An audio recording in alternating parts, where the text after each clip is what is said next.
Hey guys, what's up? I'm Andrea and welcome to another episode of Careers Are Weird. Today, I'm talking to Kateryna about managing your career as a digital nomad. And before I bring Kat on, guys, just pretty please like, follow, comment, subscribe, whatever it is that you can do to engage with the podcast, wherever you're listening to this podcast today. So, Kat, hello, how are you? Welcome to Careers Are Weird. Hey, thank you so much for having me. It's an honor, which I'm going to be repeating again and again. So I'm really happy to be here today. Thanks for joining us, guys. Before we started recording, Kat was like, the way I get people to come on the podcast is I send them a DM and I'm just like, hey, are you ready for your podcast episode? But like the eyes emoji and the mic. And she was just like, I felt like I got the Willy Wonka golden ticket. And I'm like, it's no. I mean, I've never been on a podcast before, so it's only fair to be so excited about the first time. I was just like, this is amazing. I'm so happy. Yeah, we can record tomorrow. Let's go. So I'm really glad you've come on. And I think your career is an interesting one because I think I've fallen into the trap of thinking that when someone's a digital nomad and they do a lot of traveling, that they're automatically like hashtag travel spo or hashtag influencer. And like, that's the same thing as being a digital nomad. But then you come in, I get to meet you. You're super interesting because you technically have a corporate job that is not purely social media based as a digital nomad. So that's why you really stuck out to me. And so for the people on the podcast, I mean, tell us, what do you do for work? Oh, okay. That's when you say that my career is interesting, you mean like super weird, right? Okay, so basically, I usually tell people that like I'm a product manager at a startup, and the product I'm managing is like a flight meta search engine called AirWonder. And if you're struggling with like a flight meta search, like think like Google Flights, Kayak, Skyscanner, this type of things. And like, so it's like one of them is AirWonder. There's like one thing that we do that no one else does is we find stopovers that are like the most optimal and the cheapest for you to go to. So if you're going, let's say from Dubai to Jamaica, like why like fly directly if you can visit, let's say Oman, Morocco and like Spain on your way, and possibly that would be cheaper. You gotta like be flexible to do that, but still. So like that's our mission, to make people, like allow people to travel more and cheaper, hopefully. So that's like the main thing. But also being in a startup, I have to wear many hats, like, like probably relatable. So like my other hats, aside from product manager, would be like customer support, or like search engine optimization, or like user research and like market research, and like a bit of like business development. And testing software.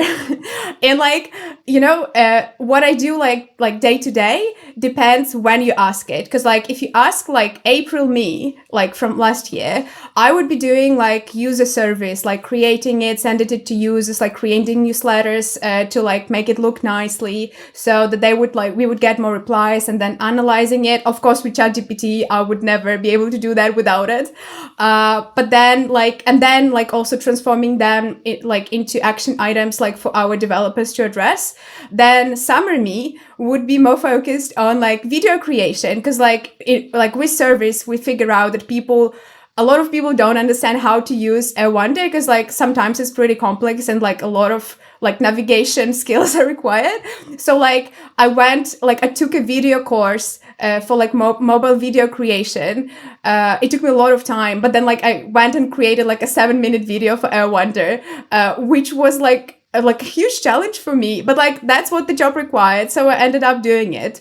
And then like current me is focused more on like testing like the new developments that our like backend developer is doing, and also at the same time preparing for like more like qualitative user research, which would involve like scheduling user interviews, like sending invites, and then again like like analyzing it all with Chatty, my best friend. And then honestly so it's me and her like all the time. It's us. And then like also transforming them that like into like, you know, bugs to fix, like things to adjust, and like then making sure it all works on like all devices, all operational systems, like desktop and mobile. So what I do day to day very much depends on what the priorities are, and those tend to change so quickly you wouldn't imagine. Oh my God. How many hours do you have in your day? Like sometimes it feels like more than I should, but also like I think it would be fair to say that I'm very flexible. So like the kind of this job allows me to travel and like work hours that I can work. So like, you know, when I'm in Thailand, I was having calls with our like founder at like my 7 a.m. Now I'm having calls at like my 4 p.m. So like it's very like we are all like very flexible to like when to meet and like when to work. So based on that, I can basically fit in, you know, like bits and pieces like whenever I have free time and like whenever I feel like more inspired to do things. So although like it's a lot, but also it's like exciting, and like when you feel inspired, it doesn't feel like doing actual work. Sometimes it does feel, but like not always. That is insane. You know what I'm most curious about from everything you just said? Yeah. What were you hired to do? What was the job description you agreed to?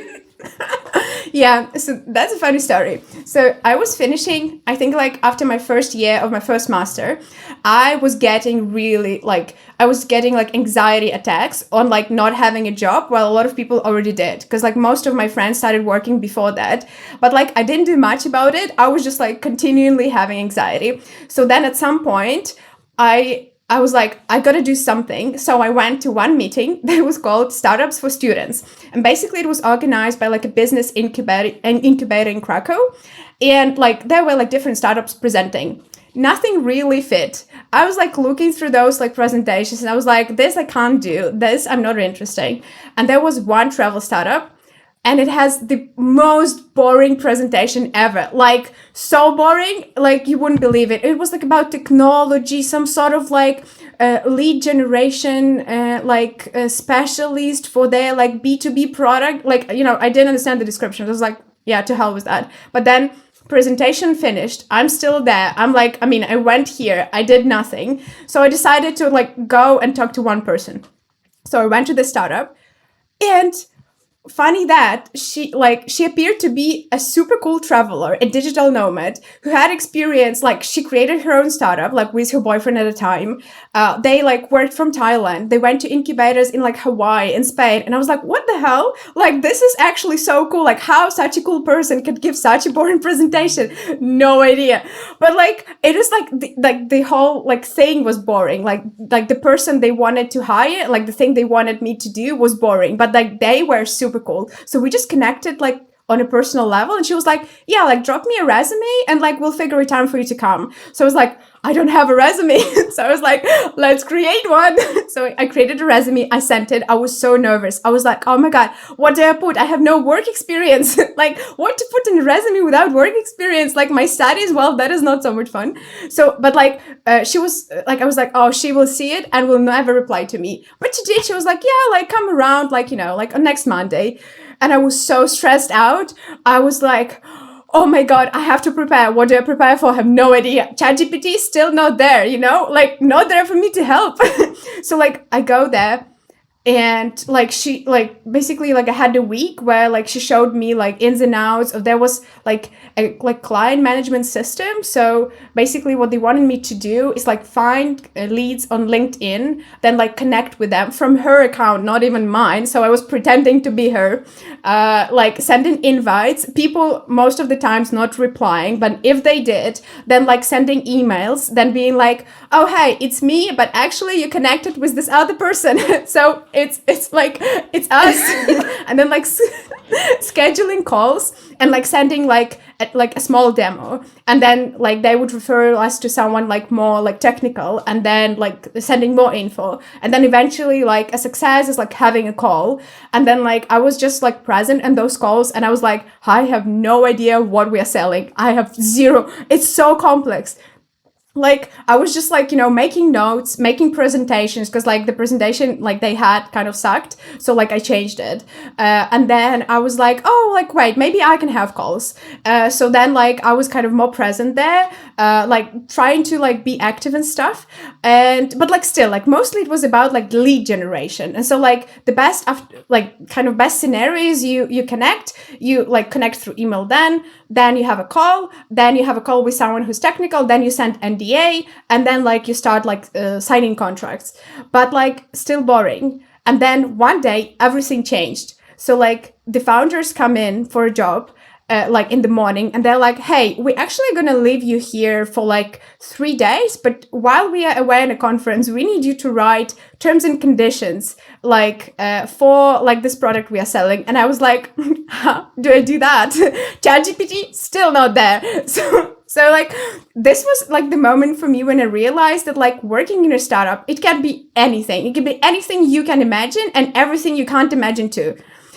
So like, I mean, I kind of had to, like rise up to the challenge. Like I just read like thousands of those terms and conditions, like tried to avoid plagiarism as much as I could, and like came up with something.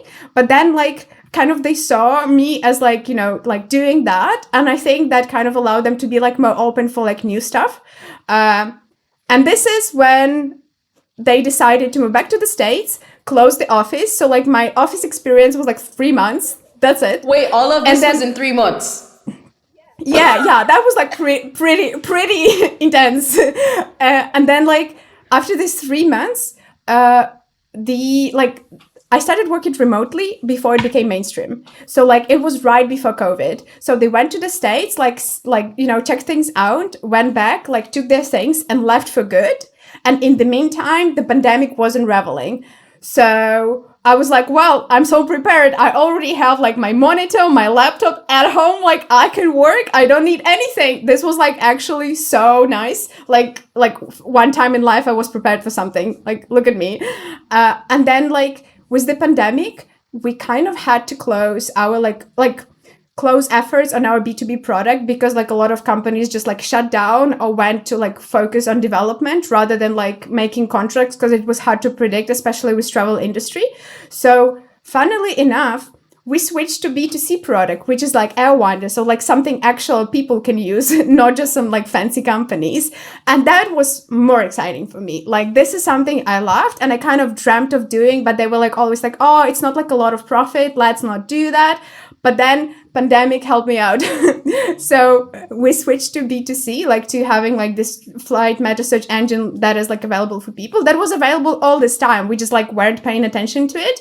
And like at some point we decided to like redesign it all. So I basically participated in like doing this like extensive research. It was currently available, like creating a list of features, like hiring a designer, hiring a user researcher, like making sure like we understand what users want, what they like struggled with the previous versions, hiring in a developer, then like making all those like kind of the links, like the infrastructure of like, if you're like not logged in and you click this button, you go there and then this pop-up appears. And then if you click that, like all of that, it seems like so basic. It's actually so much time, because like to make sure there are no bugs in that, it's insane. Like, I don't know, maybe some companies have it like better figured out, but like it's a struggle. It never goes away. Bugs never go away. Yeah, I've recently been involved in product. Kat, you have said so much in there, and we are only 3 months into your job. And I have so many questions, because first of all, you just casually dropped in that when I was doing my first master's, which implies already that you did 2 master's degrees, so you're heavily #educated. And I am just like, what were you studying in that first master's that even led to this job? Like, what was your first master's in? I mean, my bachelor and first master was like English philology with German. which is not like was like much of a conscious choice. I was just went like the line of least resistance of something I like already sort of like understood. I was like, yeah, let's do languages. So, and it's like boring, you know, like philology, like, I mean, when I was doing it, I was thinking, what can I be? I can be a translator. I hate it. I hate like translating stuff. I just want to like talk. So like I was like, no way, I'm going to be doing translation. So basically I was open to anything where like, let's say English was involved. Whoa, hold on. Let me get this straight. Not only did you do a bachelor's, how long is your bachelor's? 3 or 4 years? It's three So you years. did 3 years of a bachelor's. And then how long was your master's? 2 years? Yeah, master's 2 years. You studied English and German for 5 years. And what did you think you were going to be when you graduated? Honestly, I was very confused and I had no idea. Like, I wish someone just like went up to me and like was like, hey, there's actually like thousands of jobs out there. Like, you know, look at it more. But I was like, oh, I don't want to be a translator. Like, this was my focus. Like, I want to do something else. Did you apply to any other jobs before the boring presentation at the startup thing for Air Wonder? I mean, I tried one like kind of free internship that was something related with like search engines, but it lasted like, you know, overall a month. But like I didn't do anything because like the management of it was very poor. They like just took like a lot of free interns. So I don't really remember doing anything like useful or like anything at all there. So it just like, we didn't even like resign from there. It just ended on its own. So like proper jobs that where I get paid, no. Hold on, so have you been in one company since you left uni? I know that sounds not a great thing to do, and a lot of things people advise against. But yeah, I've been at the same company. No, there's no right or wrong with your career. That's why we always say careers are weird, because they're all so different, and you can do anything and it can be the right thing for you and the wrong thing for someone else. That's really interesting that not only did you study nothing related to it, not only did you think they were boring when you first heard of them, but then you've been there. That's... Yeah. Yeah, I know. It's like, I think in one of your podcasts, you mentioned something very important, like in one of your episodes, that like you got to talk to people, like you got to meet new people and talk to them. Because like without that, I wouldn't be here today. And like I wouldn't be at that startup too. So it's like something like the magic happens like once you start talking. So like the presentation may mean nothing at all, but it's about the like human context you make that can lead you like literally anywhere. And guys, careers are weird, fam. To give you some context, last year, April, I was backpacking in Vietnam, and so was Kat, and we went on a cruise for Halong Bay together. We ended up on the same boat where we went on the bus from Hanoi to Halong Bay. We were overnight on a cruise. There were like 12 of us, and we Karaoke. Oh my god, this is the shirt I was wearing in that karaoke video. Well, they say subconscious is not like, you know, so like decisive, but well, look at it.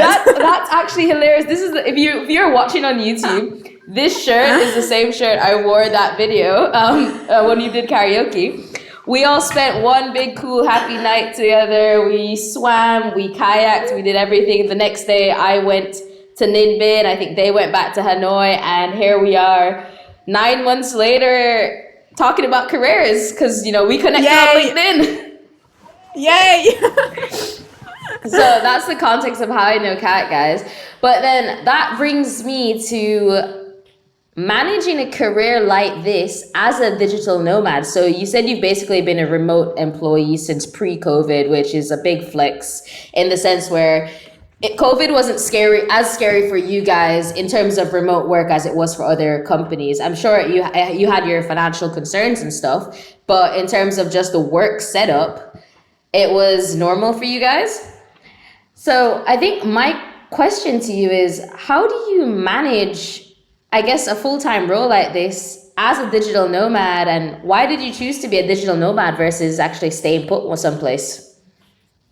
Well, I would say like I'm kind of like a hybrid digital nomad where like my kind of base camp is in Poland. So like I can go back here as much as I want, but like I just try to travel as much as possible. And like recently I came back from this probably so far the longest trip ever, which was almost 2 months, which was like first time, which was like a proper workation. So we were like working, like I mean I was working like a bit in the morning, then in the afternoon, sometimes like during the day, then like exploration somewhere in between, some days off, some days like full work. But it's kind of was like I think first proof of concept of like workation I tried in Croatia, where like I was just working full time because there's not much of it like time difference. So like I worked like full day, and then like in the afternoon I went exploring. And like what I found amazing is that you kind of end up having 2 days, like one where you work and one where you explore, and this extends your time so much. Like it shifts like the perspective. So I was like, I should do more of that.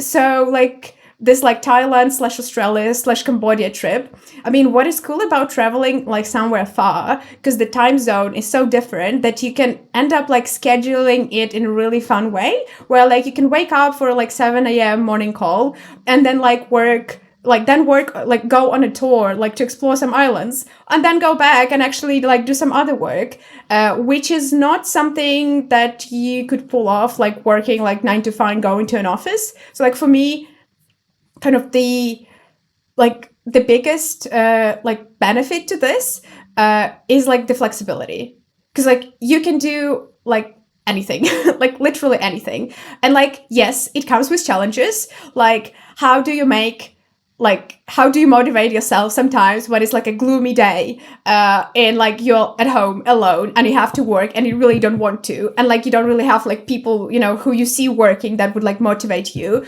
But also that's why I travel, because like then you can have that on a not gloomy day, but on a sunny day in Thailand, where you have just more energy and like more motivation, so you can like work from whenever.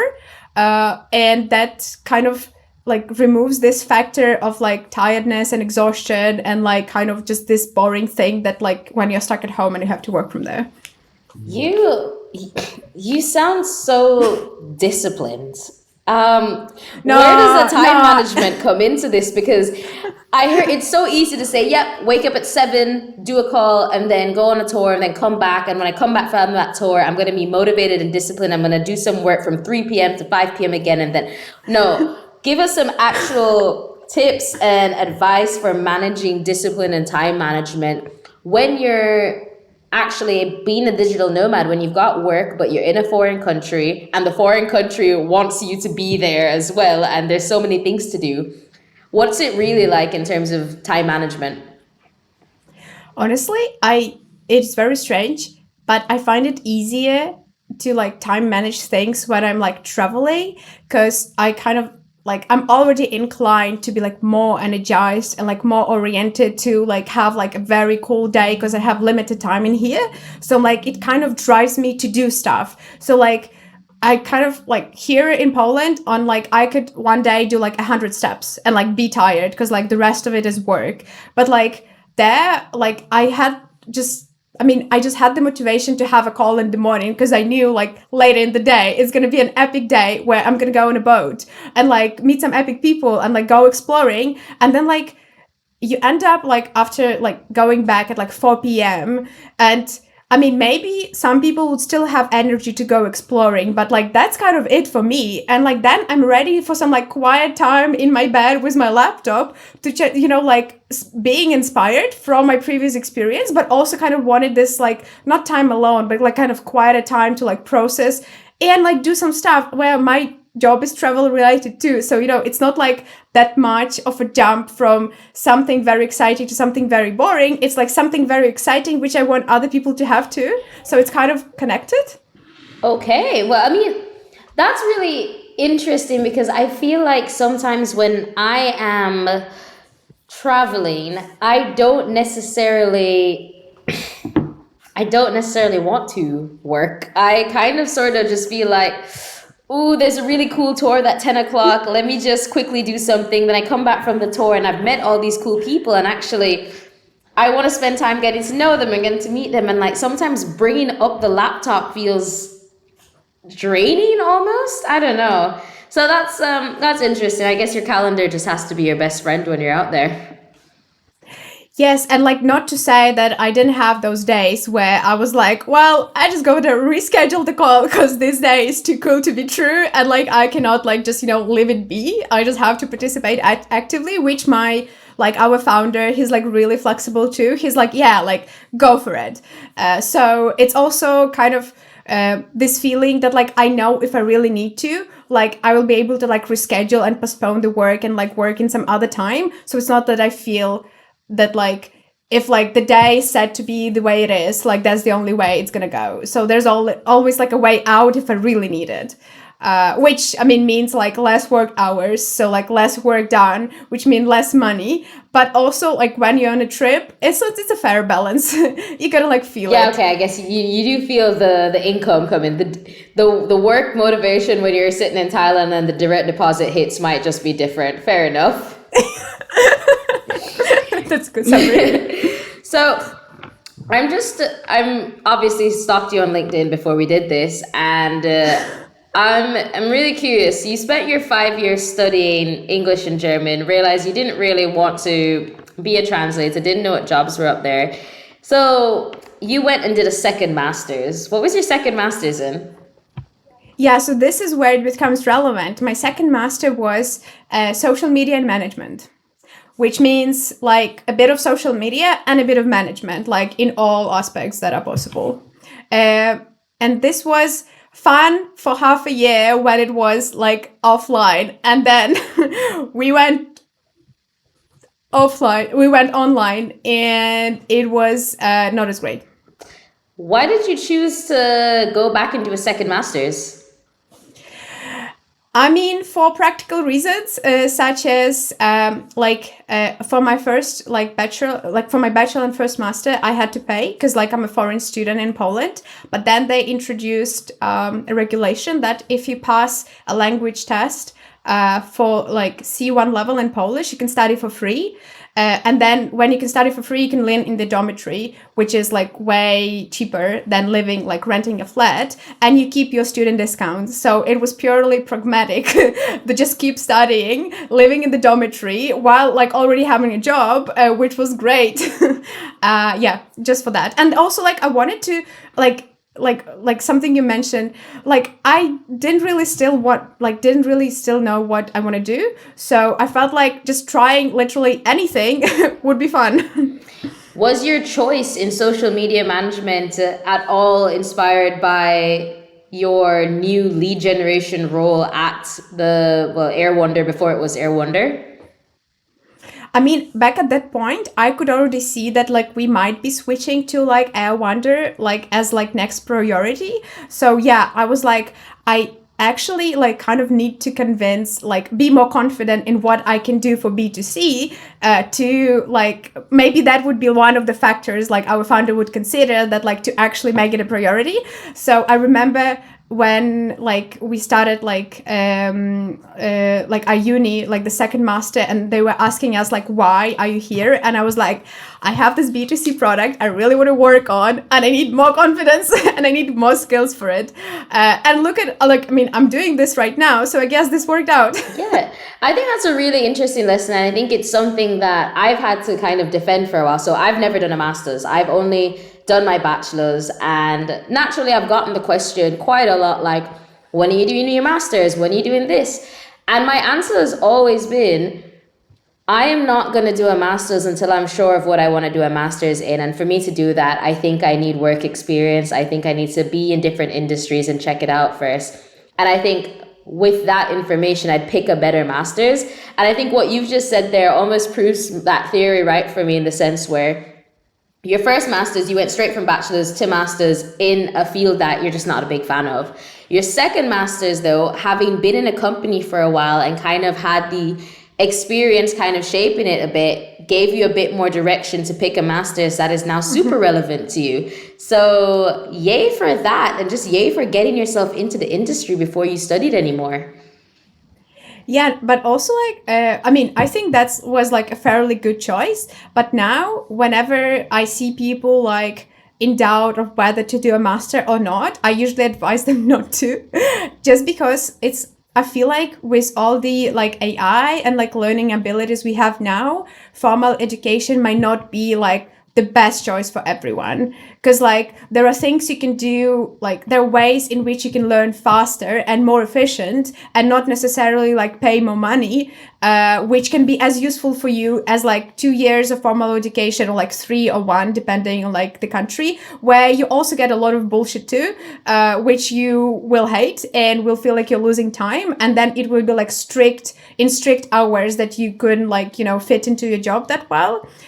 So I don't know, like my sister, I think I convinced her not to do that master, and I'm feeling great about it. No, it's solid advice, because I think so many of us our age will look to people a lot older, like, I don't know, late 40s, early 50s, who, you know, they've got more experience, blah, blah, blah. And a lot of them will actually be like, oh no, get your MBA.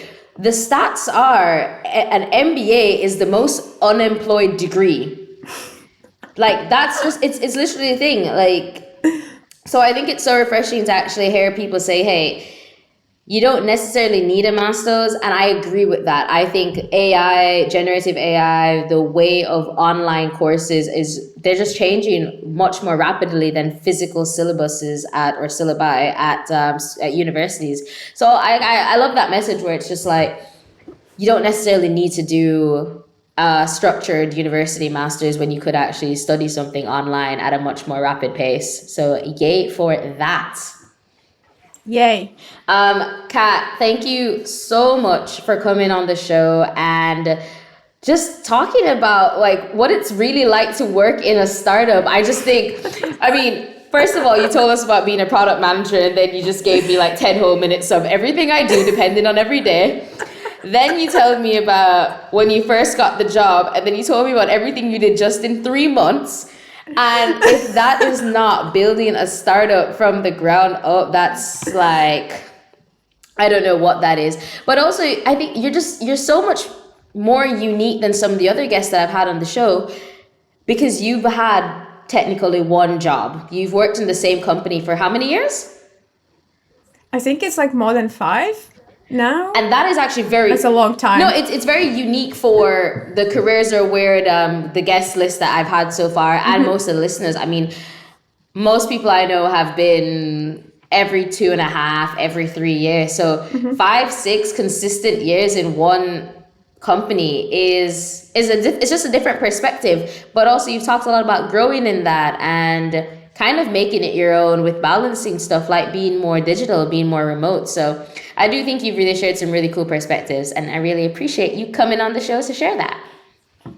Oh, thank you so much. I think it's like important to, because people like advise against like sticking to one company, because then you kind of like lose momentum and stuff. But I think everything depends on like how you feel and like how you develop in it. And if you feel like there's enough change for you where you are, just go for it.